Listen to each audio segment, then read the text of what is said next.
নমস্কার বন্ধুরা, চলে এসেছি আজও নতুন একটা পিঠের রেসিপি নিয়ে। আজকে আমি খুব সহজে আপনাদেরকে বানিয়ে দেখাবো থাপি পিঠে।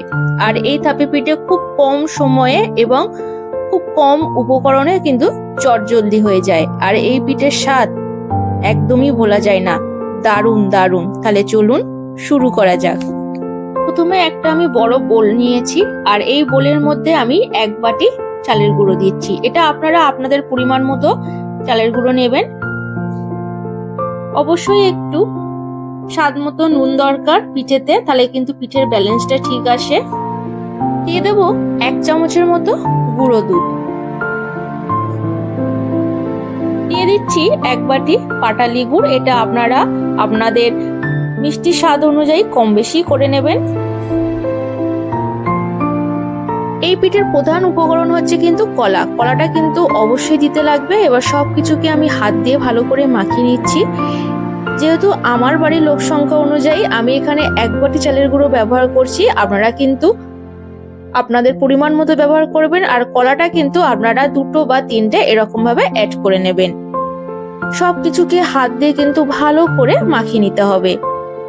মাখানোর পর এখানে আমি হালকা উষ্ণ গরম দুধ দিয়ে দিচ্ছি। আপনারা এই লিকুইড দুধের পরিবর্তে কিন্তু হালকা গরম জলও ব্যবহার করতে পারেন। তবে লিকুইড দুধ দিলে বা গরুর দুধ দিলে টেস্টে কিন্তু এর পিঠেটা দারুণ আসে। তাই আমি এখানে কিন্তু লিকুইড দুধ বলতে গরুর দুধই ব্যবহার করছি। আপনারা যে কোনো লিকুইড দুধ কিন্তু ব্যবহার করতে পারেন। এরকম ভাবে হাত দিয়ে আমি চটকে চটকে কিন্তু মাখিয়ে নিচ্ছি। আর ব্যাটারটা কিন্তু এরকম কিন্তু একটা কনসিস্টেন্সিতে রাখতে হবে। দেখুন এটা হয়ে গেছে মাখানো। আর মাখিয়ে আমি আধ ঘন্টার মতো রেস্টে রেখে দেবো। একটা প্লেট দিয়ে আমি ঢেকে রাখছি।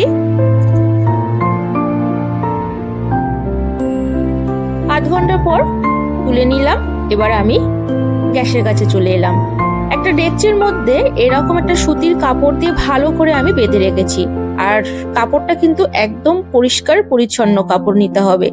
এবার এই ব্যাটারটা এই কাপড়ের মধ্যে কিন্তু ঢেলে দিতে হবে।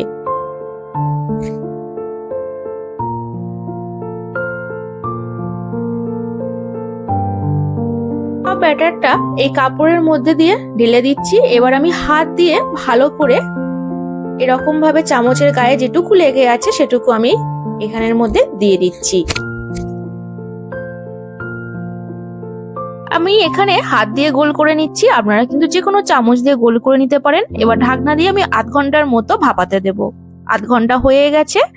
এবার ঢাকনাটা খুলে দেখব যে পিঠেটা সেদ্ধ হয়েছে কিনা। একটা টুথপিক নিয়ে আমি চেক করব। টুথপিকের গায়ে কিন্তু একটুকু লেগে নেই। পিঠেটা কিন্তু একদম হয়ে গেছে। আর গ্যাসটাকে অফ করে দিয়েছি। এবার এরকম খুন্তি দিয়ে খুব হালকা করে পিঠেটাকে তুলে নিতে হবে। দেখুন ঠিক এরকম। আর খুব সহজে কিন্তু পিঠেটা উঠেও আসবে। এই দেখুন আমার এই পিঠেটা কিন্তু একদম উঠে এলো। একটা প্লেটে তুলে নিয়েছি দেখুন। আর পিঠেটার পিছনের অংশটা দেখুন কত সুন্দর হয়েছে, একদম সফট আর ধোঁয়াও উঠছে। এবার এই পিঠেটাকে আমি কাটিং করে নেব।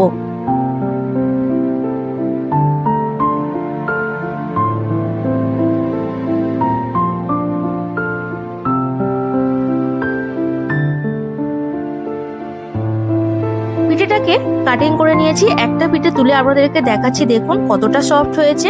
সত্যি বলছি বন্ধুরা, এই পিঠেগুলো খেতে কিন্তু দারুণ লাগে। খুব সহজে আপনারা বাড়িতে বানিয়ে ফেলতে পারবেন। রেসিপিটি ভালো লাগলে অবশ্যই কিন্তু আমার চ্যানেলটিকে সাবস্ক্রাইব করবেন, প্রচুর প্রচুর লাইক করবেন, কমেন্ট করবেন এবং শেয়ার করবেন। আজ এই পর্যন্ত। দেখা হবে কালকে একটা নতুন ভিডিও নতুন রেসিপি নিয়ে।